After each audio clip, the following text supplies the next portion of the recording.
ನಮಸ್ತೆ ವೀಕ್ಷಕರೇ, ಶಿಲ್ಪಶ್ರೀ ಕ್ರಿಯೇಷನ್ಸ್ಗೆ ಸ್ವಾಗತ. ನಾನು ಶಿಲ್ಪ ಸಂತೋಷ್. ಇದೇ ಮೊದಲನೇ ಬಾರಿಗೆ ನನ್ನ ಚಾನಲ್ನ ನೋಡ್ತಾ ಇದ್ದರೆ ದಯವಿಟ್ಟು ಸಬ್ಸ್ಕ್ರೈಬ್ ಮಾಡ್ಕೊಳ್ಳಿ ಹಾಗೂ ಪಕ್ಕದಲ್ಲಿ ಕಾಣೋ ಬೆಲ್ ಐಕನ್ ಕೂಡ ಪ್ರೆಸ್ ಮಾಡ್ಕೊಳ್ಳಿ.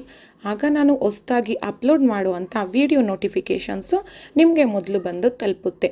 ಇವತ್ತು ನಾನೊಂದು ಸೆಮಿ ಬ್ರೈಡಲ್ ಡಿಸೈನ್ ಅಂತಲೇ ಹೇಳ್ಬೋದು. ರಿಂಗ್ ಬೀಡ್ಸ್ಗಳನ್ನ ಯೂಸ್ ಮಾಡಿಕೊಂಡು ಒಂದು 2 ಸ್ಟೆಪ್ಸಲ್ಲಿ ಸಿಂಪಲ್ಲಾಗಿ ಈಸಿಯಾಗಿ ನಾವು ಬೇಗನೆ ಮಾಡ್ಕೋಬೋದಾದಂಥ ಒಂದು ಡಿಸೈನ್ನ ನಾನು ಇವತ್ತು ತೋರಿಸ್ಕೊಡ್ತಾ ಇದ್ದೀನಿ. ಇದಕ್ಕೆ 450ಇಂದ ಅರೌಂಡ್ 500ವರೆಗೂ ನೀವು ಚಾರ್ಜ್ ಮಾಡ್ಕೋಬೋದು. ಮೊದಲಿಗೆ ಇದಕ್ಕೆ ಬೇಕಾಗಿರುವ ಮೆಟೀರಿಯಲ್ಸ್ ನೋಡ್ಕೊಳ್ಳೋಣ. ದೊಡ್ಡ ಕಣ್ಣಿನ ಸೂಜಿ ಕುಚ್ಚು ಕಟ್ಕೊಳ್ಳೋದಕ್ಕೆ ಕ್ರೋಶಾ ನೀಡಲ್ ನಂಬರ್ 11 ನಾನು ರೆಗ್ಯುಲರಾಗಿ ಯೂಸ್ ಮಾಡುವಂಥದ್ದು. ಆಮೇಲೆ ಕತ್ರಿ, ಜರಿ ದಾರ, ಕುಚ್ಚು ಕಟ್ಕೊಳ್ಳೋದಕ್ಕೆ ಸಿಲ್ಕ್ ಥ್ರೆಡ್, 6 ಎಳೆ ದಾರ ಸುತ್ತಿಟ್ಕೊಂಡಿದ್ದೀನಿ. ಮತ್ತು ಮೀಡಿಯಮ್ ಸೈಜ್ದು ರೌಂಡ್ ಬೀಡ್, ಪ್ಲೇನ್ ಬೀಡನ್ನ ತಗೊಂಡಿದ್ದೀನಿ. ಆಮೇಲೆ ರಿಂಗ್ ಬೀಡು, ಆ ಪ್ಲೇನ್ ಬೀಡನ್ನೇ ನೀವು ತಗೊಂಡಿರ್ತೀರಲ್ಲ, ಅದು ರಿಂಗ್ ಬೀಡ್ ಒಳಗಡೆಗೆ ನಿಮಗೆ ಹೋಗಬೇಕು. ಆ ರೀತಿ ಇರೋವಂಥದ್ದು ಬೀಡನ್ನ ತಗೊಳ್ಳಿ. ಏಕೆಂದರೆ ನಾವು ಆಮೇಲೆ ಅದಕ್ಕೆ ಹಾರ್ಚ್ ಮಾಡೋದ್ರಿಂದ ಸ್ವಲ್ಪ ಪುಟ್ಟದೇ ತಗೋಬೇಕು. ಆಮೇಲೆ ನಾರ್ಮಲ್ ಸ್ಮಾಲ್ ಬೀಡನ್ನ ತಗೊಂಡಿದ್ದೀನಿ. ಇದಿಷ್ಟು ಬೇಕಾಗಿರುವಂಥ ಮೆಟೀರಿಯಲ್ಸು. ಇವಾಗ ಸೀರೆ ಮೇಲ್ಭಾಗನ ನಮ್ಮ ಕಡೆಗೆ ತಿರುಗಿಸಿಟ್ಕೊಂಡು ಸೀರೆ ಮೇಲ್ಭಾಗದ ರೈಟ್ ಸೈಡಿಂದ ಡಿಸೈನ್ನ ಶುರು ಮಾಡ್ಕೊಂಡು ಹೋಗಬೇಕು. ಮೊದಲಿಗೆ ದಾರನ ಲೆಫ್ಟ್ ಹ್ಯಾಂಡಿಂದ ಬ್ಯಾಲೆನ್ಸ್ ಮಾಡ್ಕೋಬೇಕು.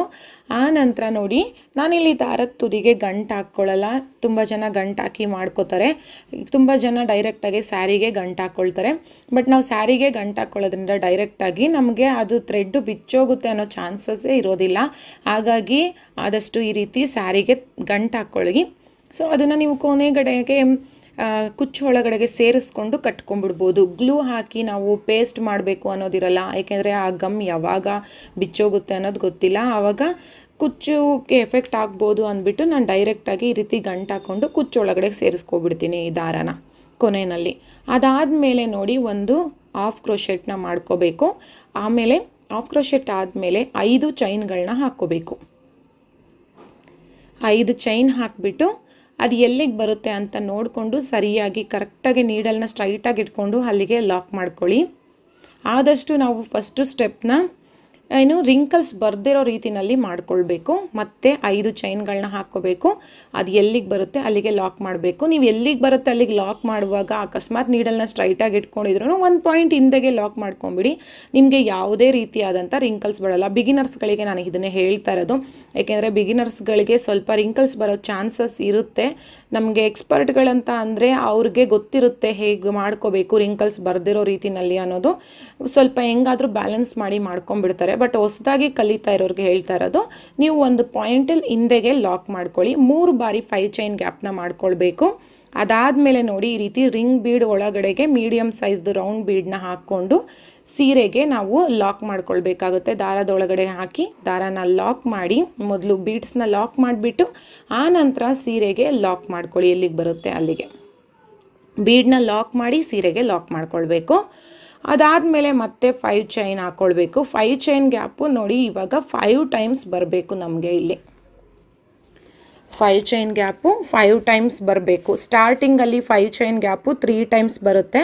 ಅದಾದಮೇಲೆ ಬೀಡ್ ಆ್ಯಡ್ ಮಾಡ್ಕೊಳ್ಬೇಕು. ಬೀಡ್ ಆ್ಯಡ್ ಆದಮೇಲೆ ನಮಗೆ 5 ಚೈನ್ ಗ್ಯಾಪು 5 ಟೈಮ್ಸ್ ಬರಬೇಕು. ಸೊ 5 ಟೈಮ್ಸ್ ಮಾಡಿದ್ದಾದಮೇಲೆ ಬೀಡನ್ನ ಆ್ಯಡ್ ಮಾಡ್ಕೊಳ್ಬೇಕಾಗುತ್ತೆ. ಇದು ನಮಗೆ ಫಸ್ಟ್ ಸ್ಟೆಪ್ಪು, ಬೇಸ್ ಲೈನ್ನ ಮಾಡ್ಕೊಳ್ತಾ ಇರೋದು. ಇದನ್ನು ಫಸ್ಟ್ ಸ್ಟೆಪ್ಪು ನೋಡಿ, ಆದಷ್ಟು ನಾನು ಹೇಳಿದಾಗೆ ರಿಂಕಲ್ಸ್ ಬರ್ದಿರೋ ರೀತಿಯಲ್ಲಿ ಮಾಡ್ಕೊಳ್ಳಿ. 5 ಚೈನ್ ಗ್ಯಾಪ್ನ 5 ಟೈಮ್ಸ್ ಹಾಕ್ಕೊಳ್ಬೇಕು. ನೀವು ಒಂದು ಪಾಯಿಂಟ್ ಹಿಂದೆಗೆ ಲಾಕ್ ಮಾಡ್ಕೊಳ್ಳಿ, ಏನೂ ಪ್ರಾಬ್ಲಮ್ ಇಲ್ಲ. ಡಿಸೈನಲ್ಲಿ ಏನೂ ನಿಮಗೆ ಚೇಂಜಸ್ ಆಗೋದಿಲ್ಲ, ಇನ್ನೂ ಚೆನ್ನಾಗೇ ಬರುತ್ತೆ. ಸೊ ಒಂದು ಪಾಯಿಂಟ್ ಹಿಂದೆಗೆ ಲಾಕ್ ಮಾಡಿಕೊಂಡ್ರೆ ಒಳ್ಳೆಯದು. 5 ಟೈಮ್ಸ್ ಹಾಕ್ಕೊಬೇಕು. 5 ಟೈಮ್ಸ್ ಆದಮೇಲೆ ನಾವು ಬೀಡನ್ನ ಆ್ಯಡ್ ಮಾಡ್ಕೊಳ್ಬೇಕು. ಇವಾಗ 5 ಟೈಮ್ಸ್ ಆಗಿದೆ, 5 ಚೈನ್ ಗ್ಯಾಪ್ 5 ಟೈಮ್ಸ್ ಆಗಿದೆ. ಮತ್ತು ನಾನಿಲ್ಲಿ ಬೀಡನ್ನ ಆ್ಯಡ್ ಮಾಡ್ಕೊಳ್ತಾ ಇದ್ದೀನಿ. ಬೀಡನ್ನ ಆ್ಯಡ್ ಮಾಡಿಬಿಟ್ಟು ಬೀಡನ್ನ ಲಾಕ್ ಮಾಡಿ ಆ ನಂತರ ಸೀರೆಗೆ ಲಾಕ್ ಮಾಡ್ಕೊಳ್ಬೇಕು. ಅದಾದಮೇಲೆ ಮತ್ತೆ 5 ಟೈಮ್ಸ್ 5 ಚೈನ್ ಗ್ಯಾಪು ಇದೇ ರೀತಿ ಫಸ್ಟ್ ಸ್ಟೆಪ್ಪು ಕಂಟಿನ್ಯೂ ಮಾಡ್ಕೊಂಡು ಹೋಗಬೇಕು. ಸ್ಟಾರ್ಟಿಂಗು ಮತ್ತು ಎಂಡಿಂಗು ನಿಮಗೆ 5 ಚೈನ್ ಗ್ಯಾಪು 3 ಟೈಮ್ಸ್ ಬರೋ ಥರ ಮಾಡ್ಕೊಳ್ಳಿ. ಸ್ಟಾರ್ಟಿಂಗ್ 3 ಟೈಮ್ಸ್ ಹಾಕಿರ್ತೀರ, ಎಂಡಿಂಗ್ ಕೂಡ 3 ಟೈಮ್ಸ್ ಬರೋ ಥರ ಆದಷ್ಟು ಮ್ಯಾನೇಜ್ ಮಾಡಿ ಮಾಡ್ಕೊಳ್ಳೋಕೆ ಟ್ರೈ ಮಾಡಿ. ಬಂದಿಲ್ಲ ಅಂದರೂ ನೋ ಪ್ರಾಬ್ಲಮ್, ಬಟ್ ಆದಷ್ಟು ಆ ರೀತಿ ಬಂದರೆ ಚೆನ್ನಾಗಿರುತ್ತೆ. ಸ್ಟಾರ್ಟಿಂಗ್ ಆ್ಯಂಡ್ ಎಂಡಿಂಗಲ್ಲಿ ಕುಚ್ಚುಗಳು ಬರೋ ರೀತಿಯಲ್ಲಿ ಮಾಡ್ಕೊಳ್ಬೋದು. ಅದಕ್ಕೋಸ್ಕರ ಸೊ ನೋಡಿ ಇವಾಗ 5 ಚೈನ್ 3 ಟೈಮ್ಸ್ ಹಾಕಿದ್ರೆ ಇದು ಸ್ಟಾರ್ಟಿಂಗ್ ಆ್ಯಂಡ್ ಎಂಡಿಂಗ್ ಈ ರೀತಿ ಅನ್ನೋದನ್ನ ನಾನು ತೋರಿಸ್ತಾ ಇರೋದು.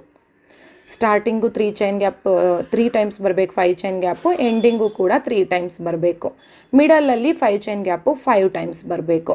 ಸೊ ಇದು ಫಸ್ಟ್ ಸ್ಟೆಪ್ಪು ಈ ರೀತಿಯಾಗಿ ಬರುತ್ತೆ ನಿಮಗೆ. ಸೊ ಇದನ್ನು ಕಂಟಿನ್ಯೂ ಮಾಡಿಕೊಂಡು ಫಸ್ಟ್ ಸ್ಟೆಪ್ಪು ಕಂಪ್ಲೀಟ್ ಮಾಡ್ಕೊಳ್ಳೋಣ. ಫಸ್ಟ್ ಸ್ಟೆಪ್ ನಾವು ಇವಾಗ ಕಂಪ್ಲೀಟ್ ಮಾಡ್ಕೊಂಡಿದ್ದಾದಮೇಲೆ ನೋಡಿ ಇವಾಗ ಕಂಪ್ಲೀಟ್ ಮಾಡ್ಕೊಂಡಿದ್ದೀನಿ. ಕಂಪ್ಲೀಟ್ ಮಾಡ್ಕೊಂಡಿದ್ದಾದಮೇಲೆ ಸೆಕೆಂಡ್ ಸ್ಟೆಪ್ನ ಕಂಟಿನ್ಯೂ ಮಾಡ್ಕೊಂಡು ಹೋಗೋಣ. ಸೇಮ್ ಕಲರ್ ದಾರನೇ ತಗೊಂಡಿರೋದು ಸೆಕೆಂಡ್ ಸ್ಟೆಪ್ಪಿಗೂ ಕೂಡ, ಯಾಕೆಂದರೆ ಬೇಸ್ ಲೈನ್ ಅಷ್ಟೇ ಮಾಡಿರೋದ್ರಿಂದ ಆರ್ಚನ್ನ ಕೂಡ ಸೇಮ್ ಕಲರಲ್ಲೇ ಮಾಡ್ಕೊಳ್ತಾ ಇದ್ದೀನಿ. ಸ್ಟಾರ್ಟಿಂಗು ಸೇಮ್ ಫಸ್ಟ್ ಯಾವ ರೀತಿ ಲಾಕ್ ಮಾಡ್ಕೊಂಡಿದ್ವಿ ಅದೇ ರೀತಿ ಲಾಕ್ ಮಾಡ್ಕೊಳ್ಳೋಣ. ಗಂಟು ಹಾಕ್ಕೊಂಡ್ಬಿಟ್ಟು ದಾರನ ಗಂಟು ಹಾಕ್ಕೊಂಡು ಸೀರೆಗೆ ಲಾಕ್ ಮಾಡ್ಕೊಂಬಿಡೋಣ. ಒಂದು 2 ಅಥವಾ 3 ಗಂಟು ಹಾಕ್ಕೊಂಡು ಟೈಟಾಗಿ ಕಟ್ಕೊಂಬಿಡಿ. ಆಮೇಲೆ ಕುಚ್ಚೊಳಗೆ ಸೇರಿಸ್ಕೊಳ್ಳೋದ್ರಿಂದ ಅದೇನು ನಿಮಗೆ ಬಿಚ್ಚೋಗೋದಿಲ್ಲ.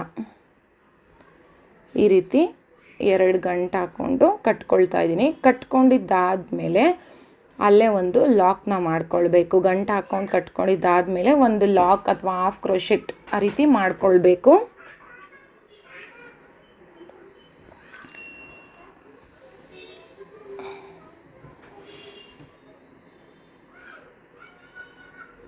ಮಾಡ್ಕೊಂಡಿದ್ದಾದಮೇಲೆ ಇವಾಗ ನಾವು 2 ಅಥವಾ 3 ಹಾಫ್ ಕ್ರೋಶೆಟ್ನ ಮಾಡ್ಕೋಬೇಕಾಗುತ್ತೆ. ಲಾಕ್ ಮೇಲೆ ಒಂದು ಲಾಕ್ ಮಾಡ್ಕೊಂಬಿಡೋಣ, ಅಥವಾ 2 ಅಥವಾ 3 ಚೈನ್ಗಳನ್ನ ಹಾಕ್ಕೊಂಬಿಡಿ. 3 ಚೈನ್ ಹಾಕಿಬಿಟ್ಟು ಈ ರೀತಿ 5 ಚೈನ್ ಗ್ಯಾಪ್ ಇದೆಯಲ್ಲ ಅದ್ರ ಮಧ್ಯಕ್ಕೆ ಲಾಕ್ ಮಾಡ್ಕೊಳ್ಳಿ. 3 ಚೈನ್ ಹಾಕಿ 5 ಚೈನ್ ಗ್ಯಾಪ್ ಮಧ್ಯಕ್ಕೆ ಲಾಕ್ ಮಾಡ್ಕೊಳ್ಳಿ. ಲಾಕ್ ಮಾಡಿದ್ದಾದಮೇಲೆ ನೆಕ್ಸ್ಟ್ 5 ಚೈನ್ ಗ್ಯಾಪ್ ಒಳಗಡೆಗೆ ಡಬಲ್ ಕ್ರೋಶೆಟ್ನ ಮಾಡಬೇಕು, ಅಂದರೆ ಆರ್ಚ್ ಮಾಡಬೇಕು. 5 ಚೈನ್ ಗ್ಯಾಪ್ ಒಳಗಡೆಗೆ ನಾನಿಲ್ಲಿ 12 ಕಂಬಗಳನ್ನ ಮಾಡ್ಕೊಳ್ತಾ ಇದ್ದೀನಿ. 5 ಚೈನ್ ಗ್ಯಾಪ್ ಒಳಗಡೆಗೆ 12 ಕಂಬಗಳನ್ನ ಮಾಡ್ಕೊಳ್ತಾ ಇದ್ದೀನಿ. ಡಬಲ್ ಕ್ರೋಶೆಟ್ನ ಮಾಡ್ಕೊಳ್ತಾ ಇರೋದು. ಮತ್ತು ನಾನಿಲ್ಲಿ ಬೀಡನ್ನ ಯೂಸ್ ಮಾಡ್ತಾ ಇದ್ದೀನಿ. ನಾನಿವಾಗ ಏನು ನಿಮಗೆ ಸ್ಮಾಲ್ದು ಬೀಡನ್ನ ತೋರಿಸಿದ್ನಲ್ವಾ, ಅದು ಒಂದೊಂದು ಬೀಡನ್ನ ಮಾತ್ರ ಯೂಸ್ ಮಾಡ್ತಾ ಇದ್ದೀನಿ. ಅಂದರೆ ಆರ್ಚಲ್ಲಿ ಮಧ್ಯಕ್ಕೆ ಬರಬೇಕು ನಮಗೆ. ಅಂದರೆ ಇವಾಗ ನಾನು 12 ಕಂಬಗಳನ್ನ ಮಾಡ್ಕೊಳ್ತಾ ಇದ್ದೀನಿ ಅಂದರೆ 6 ಕಂಬ ಆದಮೇಲೆ ಒಂದು ಬೀಡನ್ನ ಆ್ಯಡ್ ಮಾಡ್ಕೊಳ್ತೀನಿ. 6 ಡಬಲ್ ಕ್ರೋಶೆಟ್ ಮಾಡ್ತಿರೋದು. ನೀಡಲ್ ಮೇಲೆ ಒಮ್ಮೆ ದಾರ ಸುತ್ಕೋಬೇಕು. ಒಂದು ಬಾರಿ ದಾರ ಸುತ್ತಿದ ಮೇಲೆ 5 ಚೈನ್ ಗ್ಯಾಪ್ ಒಳಗಡೆಯಿಂದ ದಾರ ಮೇಲೆ ಕೆತ್ತಿದಾಗ ನೀಡಲ್ ಮೇಲೆ 3 ಎಳೆ ದಾರ ಇರುತ್ತೆ. ಅದರಲ್ಲಿ 2 1 ಈ ರೀತಿ ಮಾಡ್ಕೊಳ್ಬೇಕು. ಇದು ಡಬಲ್ ಕ್ರೋಶೆಟ್ಟು. ಇವಾಗ 6 ಕಂಬಗಳಾಗಿದೆ. ಒಂದು ಬೀಡನ್ನ ಆ್ಯಡ್ ಮಾಡ್ಕೊಳ್ತಾ ಇದ್ದೀನಿ. ಬೀಡನ್ನ ಆ್ಯಡ್ ಮಾಡಿಬಿಟ್ಟು ನೀವು ಬೀಡನ್ನ ಲಾಕ್ ಮಾಡಿ ಕೂಡ ಡಿಸೈನ್ನ ಕಂಟಿನ್ಯೂ ಮಾಡ್ಬೋದು, ಹಾಗೇನೂ ಮಾಡ್ಕೋಬೋದು. ಬಟ್ ನಾನಿಲ್ಲೇನು ಬೀಡನ್ನ ಲಾಕ್ ಮಾಡೋಕ್ಕೆ ಹೋಗ್ತಾ ಇಲ್ಲ, ಡೈರೆಕ್ಟಾಗಿ ಹಾಗೇ ನಾನು ಕಂಬನ ಮಾಡ್ಕೊಂಡು ಹೋಗ್ತೀನಿ.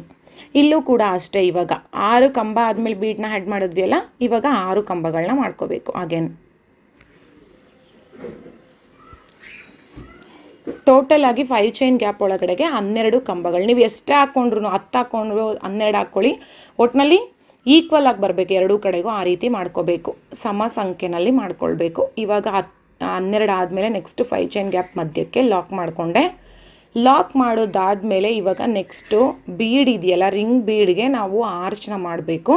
ಅದಕ್ಕೆ ನಾನಿಲ್ಲಿ ಟ್ರಿಪಲ್ ಕ್ರೋಶೆಟ್ ಮಾಡ್ತಾಯಿದ್ದೀನಿ. ಫಸ್ಟ್ ಆರ್ಚ್ ಬಂದು ಡಬಲ್ ಕ್ರೋಶೆಟ್ ಮಾಡಿಕೊಂಡೆ. ಇವಾಗ ಇಲ್ಲಿ ಟ್ರಿಪಲ್ ಕ್ರೋಶೆಟ್ನ ಮಾಡ್ಕೊಳ್ತಾ ಇದ್ದೀನಿ. ನೀವಿಲ್ಲಿ ಎಷ್ಟು 14 ಕಂಬ ಅಥವಾ 16 ಕಂಬನ ಮಾಡ್ಕೊಳ್ಬೇಕಾಗುತ್ತೆ. ಎರಡೂ ಕಡೆಗೂ ಈಕ್ವಲ್ ಆಗಿ ಬರಬೇಕಂತ ಹೇಳ್ತಾ ಇದ್ದೀನಲ್ವಾ. ಸೊ ಹಾಗಾಗಿ ಒಂದು ಸೈಡಲ್ಲಿ 8 ಅಥವಾ 7 ಅಷ್ಟು ಕಂಬನ ಮಾಡಿಕೊಂಡು ಒಂದು ಬೀಡನ್ನ ಆ್ಯಡ್ ಮಾಡ್ಕೊಳ್ಳಿ.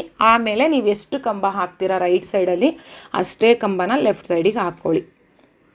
ಏನಿಲ್ಲಿ ಇಷ್ಟೇ ಕಂಬ ಹಾಕಬೇಕು ಅಷ್ಟೇ ಕಂಬ ಹಾಕಬೇಕಂತ ಏನಿಲ್ಲ, ಜಸ್ಟ್ ನಮ್ಗೆ ಆರ್ಚ್ ಫಾರ್ಮ್ ಆಗಬೇಕು ಅಷ್ಟೇ. ಸೊ ಅದಕ್ಕೋಸ್ಕರ ನಿಮಗೆ ರಿಂಗ್ ಬೀಡ್ ಒಳಗಡೆಗೆ ಎಷ್ಟು ಇಡಿಸ್ಬೋದು ನೀವು ಯಾವಾಗಲೂ ಯೂಶ್ವಲಿ ಹಾಕಿದರೆ ನಿಮಗೆ ಗೊತ್ತಾಗುತ್ತೆ. ಇಲ್ಲ 7 ಕಂಬ ಅಥವಾ 8 ಕಂಬ ಹಾಕ್ಕೊಂಡು ಒಂದು ಬೀಡನ್ನ ಆ್ಯಡ್ ಮಾಡ್ಕೊಳ್ಳಿ, ಕರೆಕ್ಟ್ ಆಗುತ್ತೆ.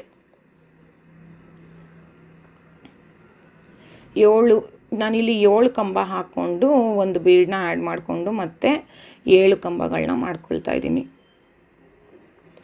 ನೀವು ಬೇಕಾದರೆ ಇಲ್ಲಿ ಇನ್ನೂ ಚೇಂಜಸ್ ಮಾಡ್ಕೊಳ್ಬೋದು, ಬೇಕಾದರೆ ಫುಲ್ಲು ಬೀಡ್ಗಳನ್ನೇ ಹಾಕ್ಬೋದು. ಆರ್ಚ್ ಒಂದೊಂದು ಕಂಬ ಆದಮೇಲೆ ಒಂದೊಂದು ಬೀಡು ಈ ರೀತಿ ಕೂಡ ಮಾಡ್ಕೊಬೋದು. ನಾನಿಲ್ಲಿ ಟ್ರಿಪಲ್ ಕ್ರೋಶೆಟ್ ಮಾಡ್ತಾ ಇರೋದು. ಟ್ರಿಪಲ್ ಕ್ರೋಶೆಟ್ ಗೊತ್ತಿದೆ ಅಲ್ಲ, ನೀಡಲ್ ಮೇಲೆ 2 ಬಾರಿ ದಾರ ಸುತ್ಕೊಂಡು ಮಾಡಬೇಕು. ಡಬಲ್ ಕ್ರೋಶೆಟ್ಗೆ ನೀಡಲ್ ಮೇಲೆ 1 ಬಾರಿ ದಾರ ಬರುತ್ತೆ. ಟ್ರಿಪಲ್ ಕ್ರೋಶೆಟ್ಗೆ ನೀಡಲ್ ಮೇಲೆ 2 ಬಾರಿ ದಾರ ಸುತ್ಕೋಬೇಕು. ಇವಾಗ ಆಗಿದೆ. ನೆಕ್ಸ್ಟ್ 5 ಚೈನ್ ಗ್ಯಾಪ್ ಒಳಗಡೆಗೆ ಲಾಕ್ ಮಾಡ್ಕೊಳ್ಳೋಣ. ಲಾಕ್ ಮಾಡಿದ್ದಾದಮೇಲೆ ನೋಡಿ ಈ ರೀತಿ ಆರ್ಚ್ ಫಾರ್ಮ್ ಆಗುತ್ತೆ. ಇವಾಗ ನೆಕ್ಸ್ಟ್ 5 ಚೈನ್ ಗ್ಯಾಪಿಗೆ ನಾರ್ಮಲ್ ಡಬಲ್ ಕ್ರೋಶೆಟ್ 12 ಕಂಬ ಮಾಡ್ಕೋಬೇಕು. ಇದು ಫಸ್ಟ್ ಆರ್ಚ್ ನಾವು 12 ಕಂಬ ಮಾಡ್ಕೊಂಡಿದ್ದೀವಲ್ವ, ಹಾಗಾಗಿ ಇಲ್ಲೂ ಕೂಡ 12 ಕಂಬಗಳನ್ನ ಮಾಡ್ಕೋಬೇಕು. 6 ಕಂಬಕ್ಕೆ ಒಂದು ಬೀಡನ್ನ ಆ್ಯಡ್ ಮಾಡಿಬಿಟ್ಟು ಆಮೇಲೆ 6 ಕಂಬಗಳನ್ನ ಮಾಡ್ಕೋಬೇಕು.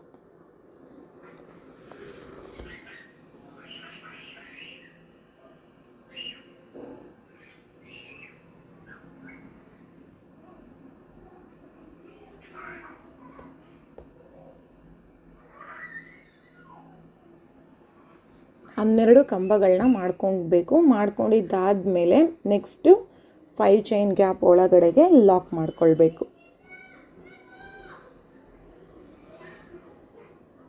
12 ಕಂಬ ಮಾಡ್ಕೊಂಡಿದ್ದಾಗಿದೆ. ಇವಾಗ ನೋಡಿ ಈ ರೀತಿ ನೆಕ್ಸ್ಟ್ 5 ಚೈನ್ ಗ್ಯಾಪ್ ಒಳಗಡೆಗೆ ಒಂದು 2 ಅಥವಾ 3 ಬಾರಿ ಲಾಕ್ ಮಾಡ್ಕೊಳ್ಳಿ.